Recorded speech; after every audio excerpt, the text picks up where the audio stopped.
Welcome to the Core Concepts Lecture Series. As you know, if you've been visiting the Renford Broadcast Network on YouTube, this is a show where we have religious and spiritual leaders come to us, tell us what they believe, why they believe it, and what they're doing about it.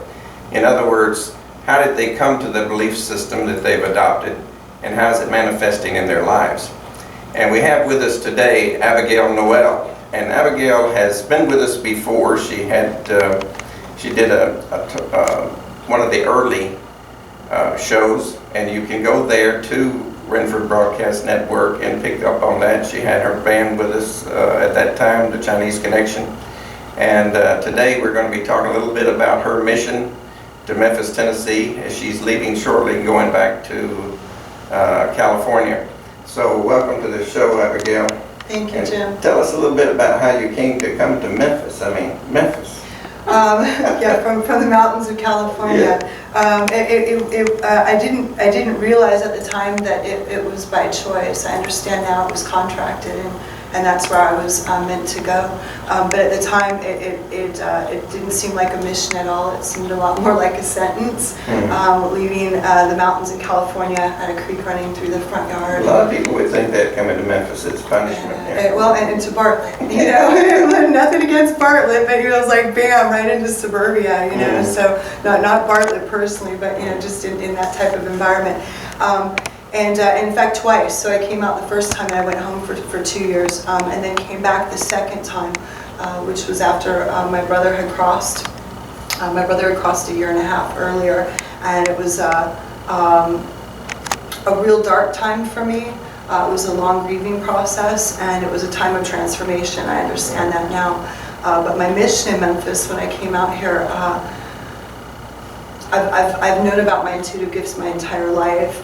But Spirit started speaking to me, I'll say a lot more loudly and very clearly, so I became very directed after moving here. That took place in Memphis then? That took place in Memphis. Wow. Yeah, I really didn't understand when we moved here why. As I said, it was 2 years before I actually realized that this is where God wanted me to be and that I was on my God path. So it was about a 2-year process of getting used to being here.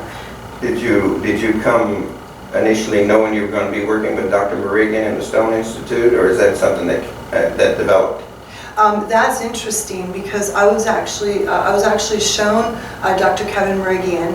I was shown who he was when we lived in Memphis before, so that would have been about 10 years ago now. And then about 4 to 5 years later, when I came back to Memphis, I was shown clearly that I would work with him and work out of the Stone Institute, which I let people know, and I had never met him, and then that did transpire. Now, when you first started, was it only a medium type of work, or teaching, or how did you get into the process of teaching? You mean in just becoming an intuitive healer? I started with, I was guided to go to massage therapy. Now I had known about my medium gifts, my channeling gifts my entire life, but had not used them in any public way. I sort of kept them to myself for the most part. And so I was led by Spirit to go to massage therapy school. I was told that in that process, I would begin using my gifts, that I would be called to use my gifts to help people heal. And that happened. The moment that I started working in that way and working with my hands in another person's, energetic field, things started coming through. And I started learning the art of emotional alchemy, actually, is what I began learning in that process. And then also channeling loved ones from the other side to help people heal. But this is not something that you got from your parents. Were you raised in a traditional religion? No, I was very, very loosely raised Catholic. My dad was agnostic at best, perhaps atheist in his beliefs. He wasn't sure. And both my grandparents, his parents, were atheists. My mom did go to Catholic school all the way through high school, but she was just pretty well pissed off about religion of any kind. But we were loosely raised Catholic, and when I say that, we went to church almost every Christmas and Easter because I was raised believing then you had a shot at getting into heaven if Jesus knew who you were. So. And but did these gifts shock you at all? I mean, coming from that kind of background, suddenly people are talking to you? No, because it's all I know. You know, my first memories are at 2.5. Jesus, who I call Jay, came to me the first time when I was 3, and then he came at different times during my life, about every 2 years. And I didn't understand at the time. He would just show up. This was before I was directly channeling him. This is just was an energetic presence, drop down emotion, a lot of warmth. You know, the Holy Spirit would descend. Just really beautiful. It'd be very comforting. I didn't really know why he was coming. Now I understand. It's been explained to me since that he was coming at different phases and times in my life to support me during different traumas. These are contracted traumas and events that we literally sign up for, and also to activate. So ascended masters and spirit guides will help us and activate us on different levels. Literally work with our neuro programming. I assume you're talking about they're like catalysts to move you in the direction that you need to. Absolutely. Yeah. And you were having, and this was to do with your brother, or is this even long before that? Oh, long before. Yeah, long before. Yeah, he's come to me at many different times, starting at 3 years old. Now, at that young age, you weren't telling people what was happening, were you? I was telling my parents, and they just thought I was dreaming. Now, as I got a little bit older, at about 5 years of age, my dad would kind of shove it aside. It just wasn't in his belief system, so he didn't know how to explain it. He just kind of, set it on a shelf. Didn't have an opinion one way or the other. But my mom did start to notice that I would tell her things that happened. I was able to tell her when people were going to cross, when people were sick, when an animal was going to die, things like that. And that was the medical intuitive piece early on.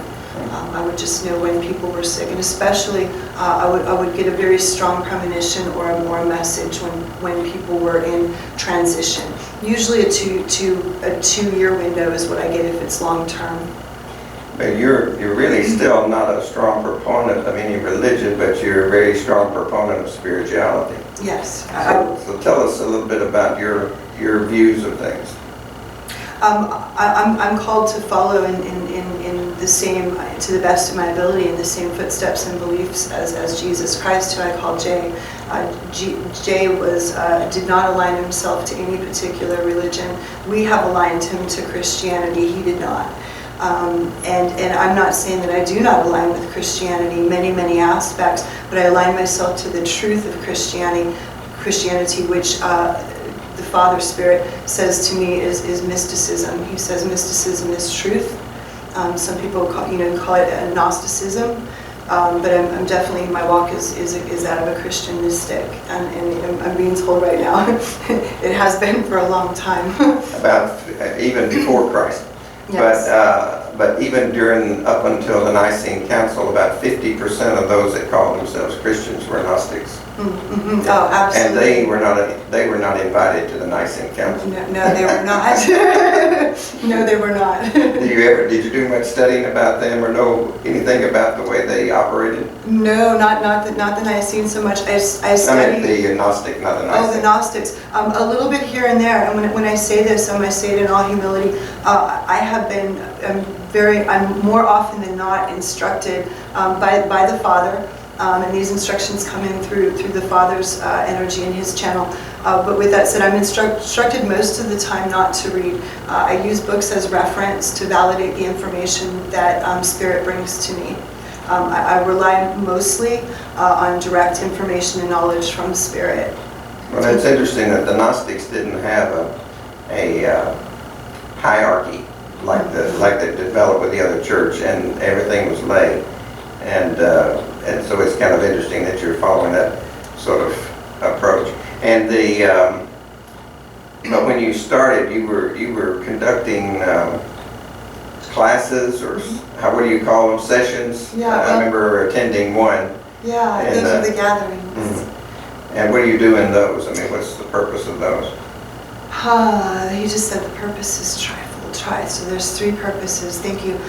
The first purpose is fellowship, is what he just said. So the first purpose is fellowship and communion with Spirit.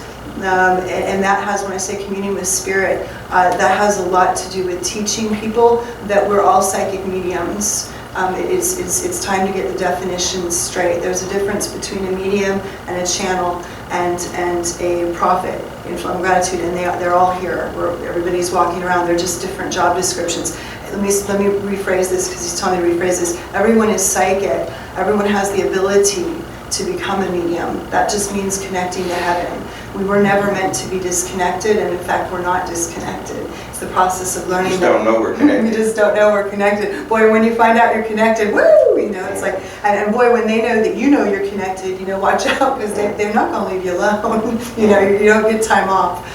You know, from heaven, it's not. You know, you can try and ignore them, but it usually doesn't work. But with that said, that would be the main one of the purposes. The other purpose is to speak. Thank you. He's saying to speak the truth. There's really not a forum where anyone's speaking the truth of Christianity, and I'm being told by the Father right now. He said it's time. He said it's time that the truth of Christianity come out and come out now, because the problem is, you know, people say, but there is truth in what's being taught. Yes, there's truth, but as long as there are lies, what the Father's telling me to say right now is he will not author that book. You know, so when people want to say that that is authored by the Father, when people want to say that the book is infallible, that's just not true. We were given free will, and you know, basically understanding free will and then the basic principles of science would tell you that that's just not true. It's not infallible. Truth there, but it's kind of covered with cobwebs. It's covered with cobwebs, and it's also been manipulated and distorted. And also the two main truths in Christianity have not been told. And you know, reincarnation needs to be put back and put back immediately. That was taken out to take away personal power and take away freedom. In Flow and Gratitude, and the church has fostered it, some knowing and some unknowing, but it's been fostered, and either way it doesn't matter. There's no judgment. In Flow and Gratitude, it doesn't matter whether you knew or you didn't know. It needs to stop now. Well, it took them 500 years to expunge it. It wasn't expunged from church teachings until the Council of Constantinople. Oh, yeah. It took them a long time to get control of that, because it was a deeply held belief. Absolutely. And understanding. Well, and a lot of people died to make sure that you know, that died as well, that reincarnation died. But he tells me that reincarnation needs to be put back in the Christian Bible and put back now. And he says that the people need to know the truth. The person who died on a cross, Jesus Christ, was a husband and a father. And until we understand that he was a husband and a father, no one understands his sacrifice. Not truly. So what the Father's telling me to do right now is go, wow, wow, wow. You can all talk about it, but you don't understand it. Period. And we don't know the truth. And what I say all the time as I'm speaking, I want to make sure I say it here, is, you know, I'm not here to tell anyone what the truth is. Take it from your head to your heart. Decide for yourself. But you know, you can look at the history. You know, if a lot of people want to say, well, you know, look at the history. It's illogical to think that Jesus Christ didn't get married, didn't have children, that he didn't have sex. That's ridiculous. What the Father said to me, and this was a direct channel, is he said he would send no son or daughter to any mission on earth, certainly not his own son, and ask them to refrain from pleasures of the flesh, period. And then he said, then he laughed, and he said, how on earth do you continue a lineage? He said, I promised that the lineage of David would continue. He said, how else do you do that? And then he laughed and he said, there had to be some begetting and some begotten going on. That wasn't, you really couldn't be a rabbi, could you, unless you were married, and they called him rabbi. So he, correct. Assumed it. Correct. That's one of many things that is interest if one is actually looking. Absolutely. He also went through the Essene priesthood, and that's the practice. The practice is to be mated through sacred marriage, and he was, to Mary Magdalene. And that was the continuation. She was from the house of Saul, and he's from the house of David. And that actually made reparation, you know, put a Band-Aid back on that relationship, is what I'm told by the Father, and continue the lineage. Now, when you started doing your sessions, you were primarily doing medium work there. Was that kind of the introduction that attracted people, and something that... No, yes and no. I mean, it's funny because Dad will say, yeah, that's the sizzle, but it's time for that sizzle to be over, because it's, for me, the mediumship was also about teaching people at the same time that they can also connect to spirit, that they don't need me or some other medium to connect to their grandmother or their mother, their father, their brother on the other side, or to Jesus or any other ascended master, or to God the Father, or Mom. People say all the time, why does God talk to you? But he says all the time, you remove your judgment and I'll talk to you too. Remove the limiting beliefs. It isn't God will talk to anybody. But going back to that, the mediumship, it's more about this. That's about helping people heal, and in the same process. And that's what the Father is, and he's saying that to me now in gratitude. That's really what it's for. Bringing people through from the other side is to help people heal and release grief and understand that we're not disconnected, that they're out of body. We tend to look at death, really not just death, everything. If we were to flip everything over, and get excited about the things that we get upset about, in a quick example, two quick examples. We cry down here when they celebrate in heaven. Every time a soul returns home, there's a celebration, and we cry. It's illogical, really, because what that means is if you were in heaven, you wouldn't be upset. If you were in heaven, you wouldn't be upset, so why do it here? And that's really what God says to me. And I've forgotten what the other example is, but inflow gratitude. So often when we have the most anger or resentment towards somebody, and even feelings of hate, people don't like to admit it, but hey, it's an emotion. That literally means that when you return to heaven, you will love that soul the most. And there will be the most love between the two of you. Quantum physics has proven that. It's interesting that I just was talking to a man the other day whose son died very early, and or in his 40s, and was thinking. In fact, I was saying to him, if we as Christians, and he's a Christian, believe that we are primarily a spirit with a body, not necessarily a body with a spirit, all right? Then that spirit being the permanent factor, we know that as Jesus in one of the story says that you take it off your body, drop the body like old clothes, and that's not such an important, not the most important part. It's something that we use, that we're here to practice on. It's our work board, but that's an interesting point about it. He's saying we're here to learn to partner with the body. That was from Jay right now. It's a partnership with the body. It's a balance. And the mind gets in the middle of it too. It does. You want your mind to bow to the heart. The mind. People say, well, does that mean the mind isn't useful? No, the mind is very useful. But we really want to bring things in through the intuition, the emotional side, and use the mind as a tool of discernment only. Discernment, not judgment. Discernment. How do you start teaching someone to open the door and listen? I talk a lot of times about the fact that there's 5 REM states a night, and if you're just listening there, the inner being, the God consciousness is talking to you. What do you use? How do you work with people on this process that you're talking about? First and foremost, in the way, because they say this is what I've done for, gosh, a long time, many lives. I've worked with the art of emotional alchemy. On an earthly level, I work with a technique called Lifeline, but I also just use a blend. That's one of the tools that I use, and then within that tool, there's 14 tools. But for the most part, I use my intuition and my guidance. I work directly with Jay, with Jesus, with Mother Mary, Mary Magdalene, and the Father Energy, and any one of them, and sometimes all of them are in all the sessions. But going back to what you asked, where do you get people started? We be clear.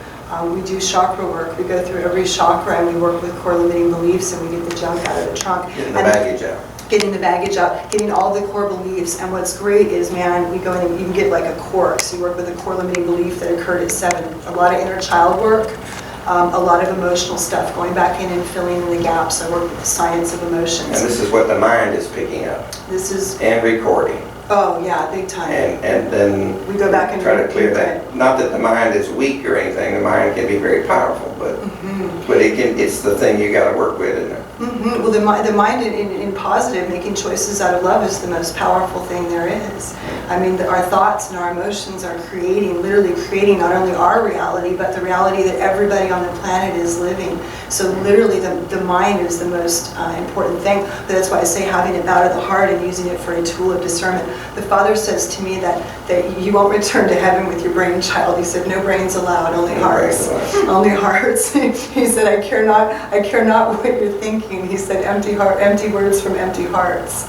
And he said, and I care not for your opinion, for there is only one, and it is mine, and that is truth. And he just said, and Mama's, in love and gratitude. But going back to that, I'm not sure. Maybe I just jumped, but but going back to that, one more place I wanted to go is that's really the main place. The other processes, I mean, no disrespect, but people have said, where's the fast track? That's the fast track.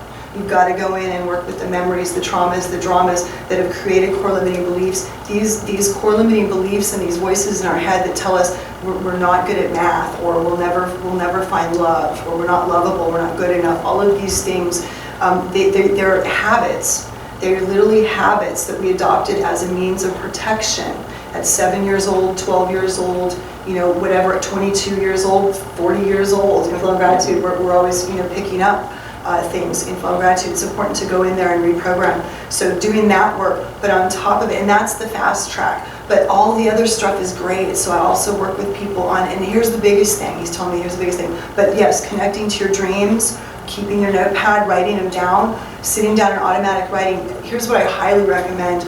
Turn off the noise. Stop watching the news. Check out of that part of the world. Check into the heavenly part.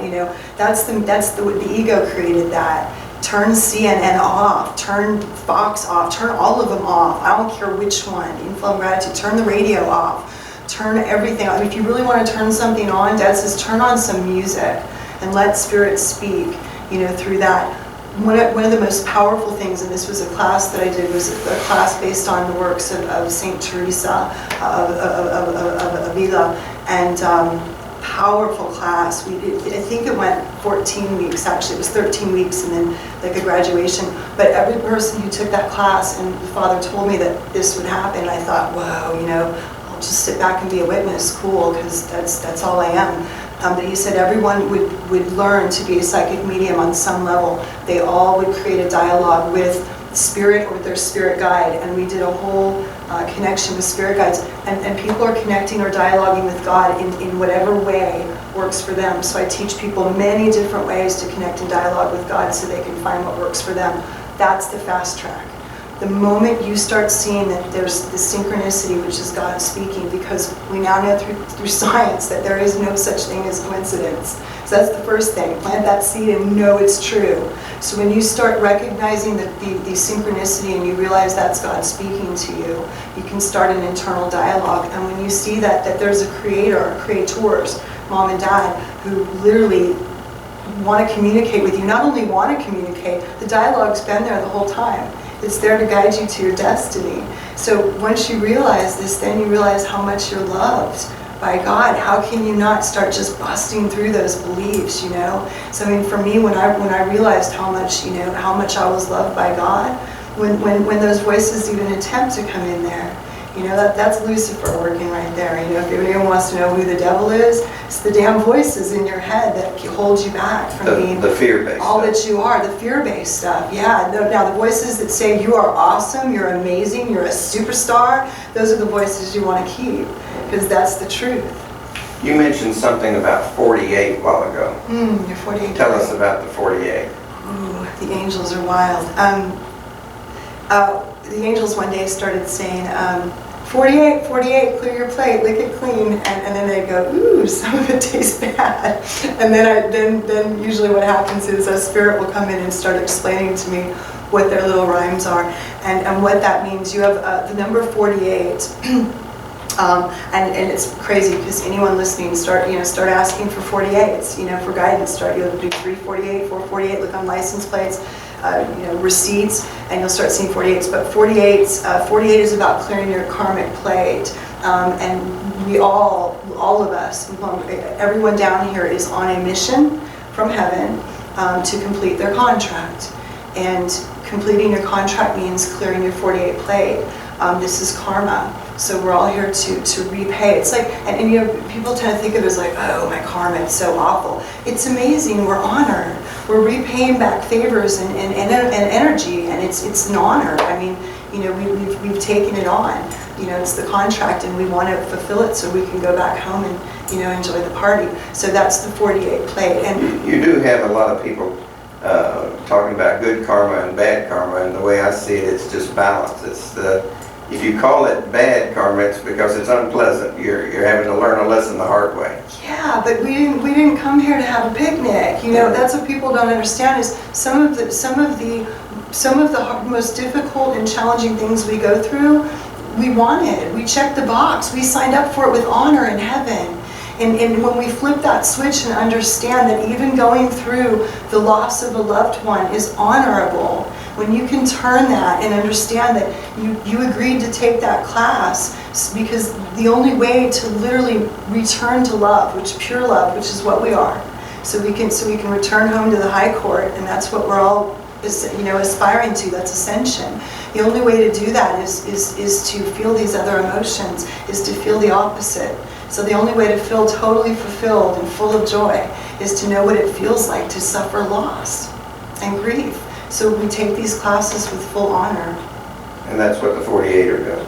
The 48 plate, and there's no bad or good. There's no judgment. You know, when we say bad karma, it just means a tough class. You know, good karma is like, yay, you know, we get a vacation, you know, or whatever that is. A day out of school. Yeah. Now, 4 and 8 are 12, and 1 and 2 is 3. 3 is the base number, and 3 generally means breaking out, doesn't it?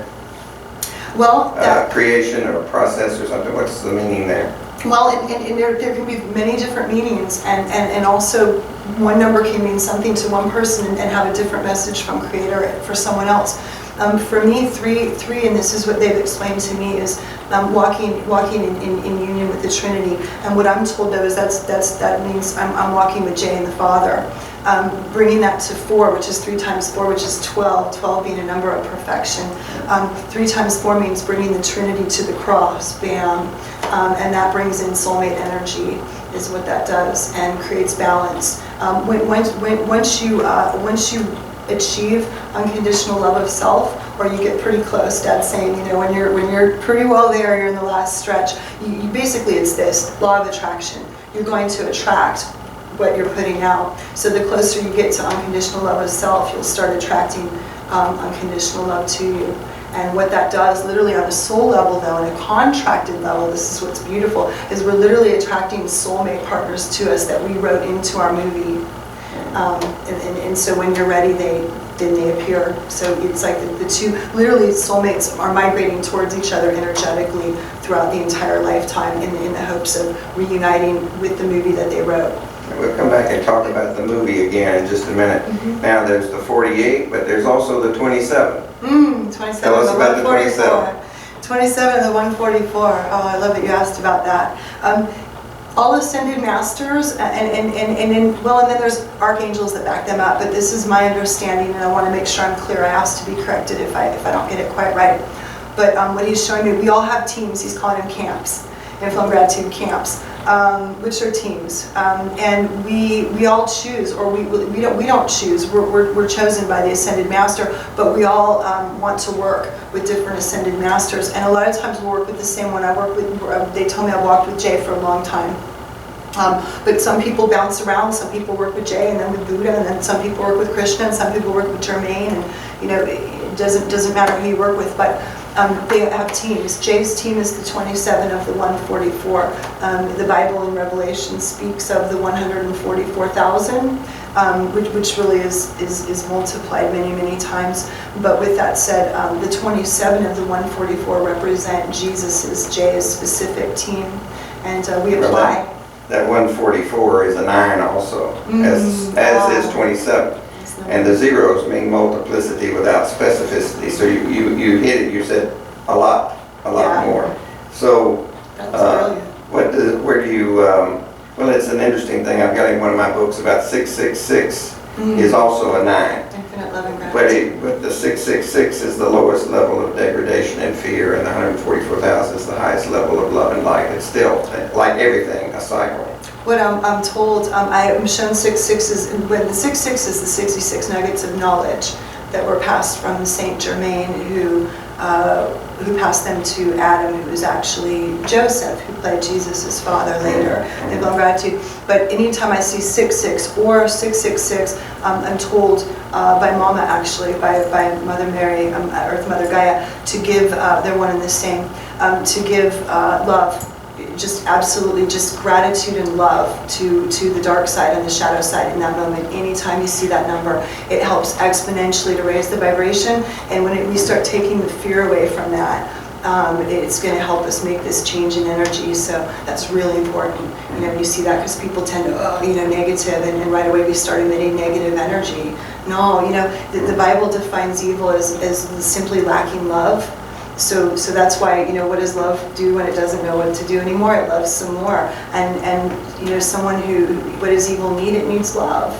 So anyway, yeah. It needs light. It needs light. Lots of it, but yeah. And the movie, go back to the movie. Tell us about our movies. Oh, I love this.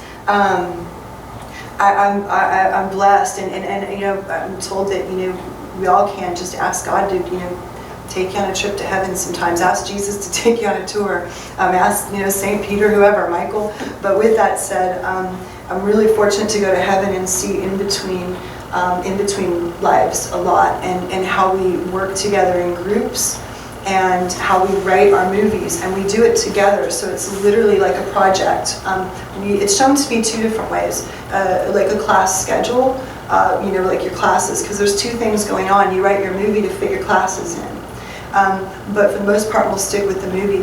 We work in soul families, which are also shown to me like, for me, it's shown to me as like Shakespearean groups of actors. And we will, together as a group, collectively come up with a theme, a general theme. Like we all wrote one here for Memphis to raise the vibration. And we come up with a general theme together, and then we all go and write our scripts to fit in, so that we can make an impact and hopefully raise the vibration with whatever the movie is. It's no different than writing a great script and saying, I want the Oscar. That's literally what we want to do when we return home. He tells me we have this big party and they give out awards. He says the one we want the most is for making the angels laugh, because we're supposed to have as much fun as possible. That's the #1 rule. But going back to that, so it's a movie, and then we write into the movie our different traumas and dramas, and this is what I love.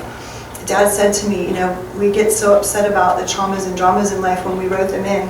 He said, any good movie has laughter and tears. He said, that's what we want to see. He said, that's how you want your life to look, and have gratitude for both, which is really beautiful.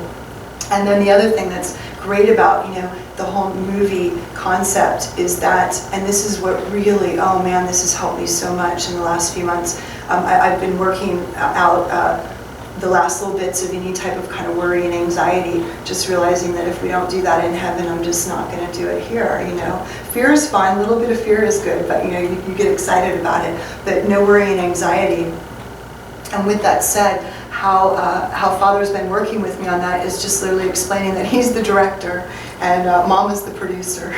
And when you're in a movie, that we're just the actors. And the actor, he said, to be a great actor and to go home and get your Academy Award, the 2 most important things that you can do are have fun, so enjoy the movie, stay in the moment. He said, if you're in scene 27, don't worry about scene 48, right? And worry about scene 27. And he said, and then past that, the most important thing that we will ever do is learn that character. And so, what that means is the most important thing that we will ever do here, and me is this role as Abigail, Lady A, the most important thing that I'm going to do is have fun and figure out who the heck I am. That's amazing, and by doing that, I'm gonna literally be helping everyone around me. Are you being told that you have accomplished your mission here so far? I say this with all humility and full of gratitude. A little teared up. I gotta pull back some emotion. it's funny, Jay's making me laugh. He said the mission will never be over in Memphis. A bit of love and gratitude. He says that was so much love. And then it's funny, he said, why would you want it to be? It's been so much fun. And it has. I tell people the education that I have received in the last 5 years here in Memphis, that you couldn't put a dollar amount on it. Nobody, you couldn't offer me a dollar amount to take that away. It's been incredible. Is the mission done? No, I'll be back. I don't know on what level. I don't know if permanently or back and forth. But what's beautiful is he just had me talk about this today at a group. We did a Diksha blessing or a white light blessing earlier today with a group, and it was really beautiful. A group of J projectors. But let me go there because to explain J Project. About 3 years ago when Jay began direct channeling, I guess that was almost 4 now, but about 3, I was given the name J Project, which at the time, and they just said, I'm just the keeper, carry this, and I thought, gladly, but I was like, J Project, I was like, that's a little bold, and he said, that's the name. He said, it's my gig, and I went, who am I to argue with you, Jay? So J Project started, and I was told to start holding these Monday nights, which are the mediumship gatherings, and that's the group alchemy to teach people to connect to spirit, and also to bring loved ones through for people to heal. And gosh, I can't hardly believe it's 3 years later, and it's moved and grown. And then the classes, what I'm told is, and I say it with so much humility, and I was just a witness, was that really what the mission was to come here, and we all work with soul families. My role in the soul family here in Memphis is the emotional alchemist, and it was to, we have activation dates, and my role was to assist people in their awakening process as we moved into the 2013 year. And I couldn't possibly explain with words, the gratitude. I watched a lot of people heal in a lot of ways. And so with that said, I'm going to pull the emotion back. Well, so much love. Let's look ahead to this trip to California, which is coming up right away.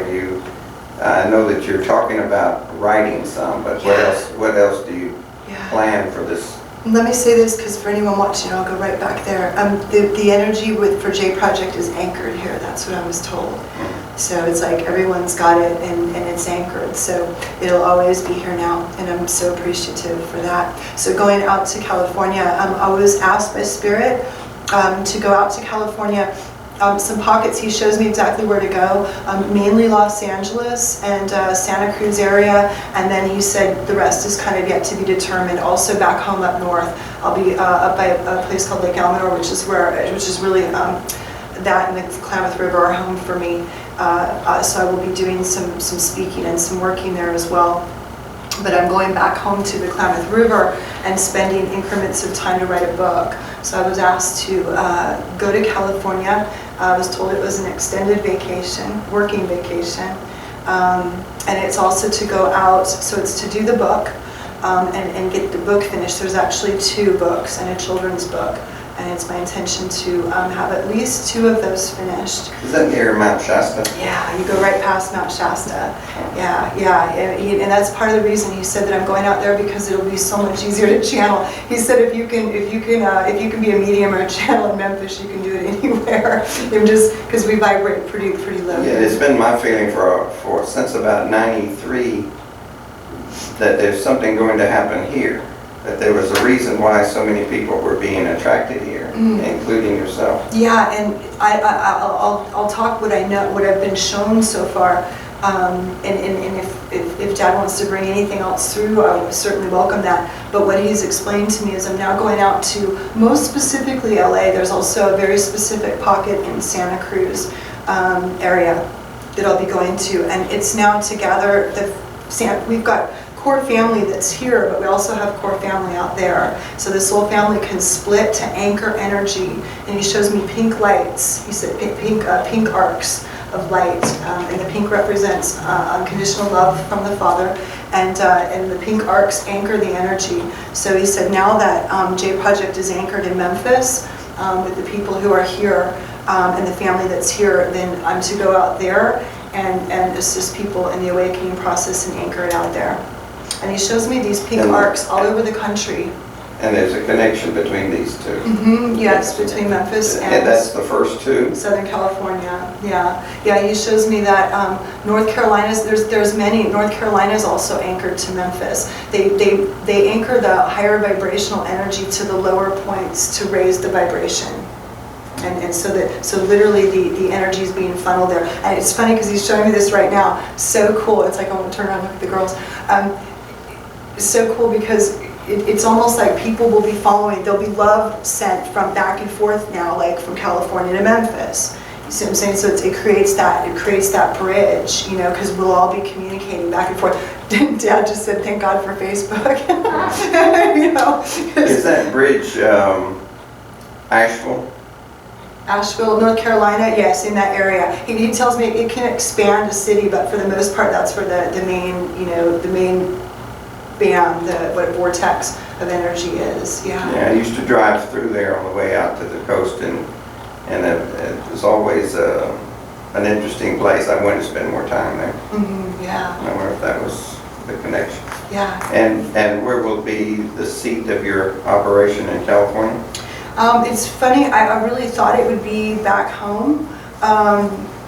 I'll be in two places, so it'll be split between two places. Spirit definitely wants me in Los Angeles and making this jump between Los Angeles and Santa Cruz.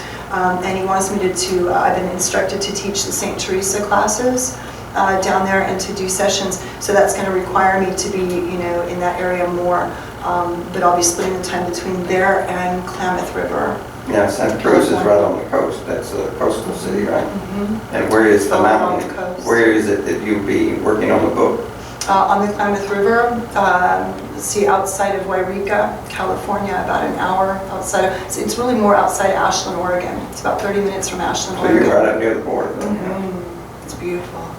Yeah. Now, I'm wondering, we've got a little bit of time here, if there's a message that you might, I know you'll be doing a final message for the 48th and maybe the 27th and whatever on tomorrow you leave. You're doing that tonight and you leave in the morning, right? Well, no, we're a week off. So I've still got another week. Okay. I've got a Monday night gathering tomorrow night, and then I'll be doing Sunday the following week because my intention is to leave Monday morning. Okay, so it'll probably take that long for this session to get up on YouTube. So would you like to address anything to the group? Is there any message you'd like to leave? Yeah, the message would be to continue anchoring the energy, stay completely heart focused, continue dialoguing, just continue dialoguing with God, continue dialoguing with Spirit, continue connecting, and the biggest thing is fellowship and communion with each other. You know, keep showing up and supporting. We've got this really great support now where people are going out and supporting artists that are in the group. So we've got, you know, several people that do art or are healers or play music, and so it's just great because we've all been supporting each other. So continue that fellowship. And a message, and call me if you need to. You know, message me on Facebook. You know, everyone's, you're going to be gone, and it's like, you know, these days and age, you're not gone. You know, I'm right there. So call me. And are you or Jay on Facebook? What's that? You or Jay on Facebook? I'm on Facebook. Jay Project's on Facebook. I don't know. I mean, you could send Jay a message through there. I'm sure he'll get it. But you know, for that matter, you can just go like this. You know, send him the message, and he's got it. So it's a children's book and what's the other one? There's two. I get two adult books. When I say adult books, I don't like that word because I'm a big kid. They're all children's books. And the first one that I'll be working on is it will actually be pretty funny. There'll be some. It's going to ride like waves. Laughter and tears is what Spirit says. But it's two adult books and then one children's book that just came up, which is about the ruby-throated hummingbird. And it's just an awesome story. Dad just dropped it down the other day. So. So, did you finish with your message there? Okay. Well, yeah. I want to thank you very much for being with us on Core Concepts and a more question and answer session than the last one, because you were going so strongly me there that we hardly got any questions, did we? No, we didn't. Yeah. No, we danced and sang a lot. Yeah, danced and sang. And if you'd like to see that episode of Core Concepts and see her first, Abigail's first visit to Core Concepts, then be sure and go to Renford Broadcast Network and do that. I want to also invite you to go to the Blog Talk Radio. That's BLOGTALK radio.com/Renford, and look at the shows that we have now, 10 shows going out to a listener base in 125 countries. And all of the shows are archived, including the Laws of Material Wealth Personal Development Program, which is support material is sent upon your request, and the show is held every Wednesday night at 8:30. Thanks again for being with us, Abigail. Thank you. Studio audience, and thank you for being with us on Core Concepts, and join us next week.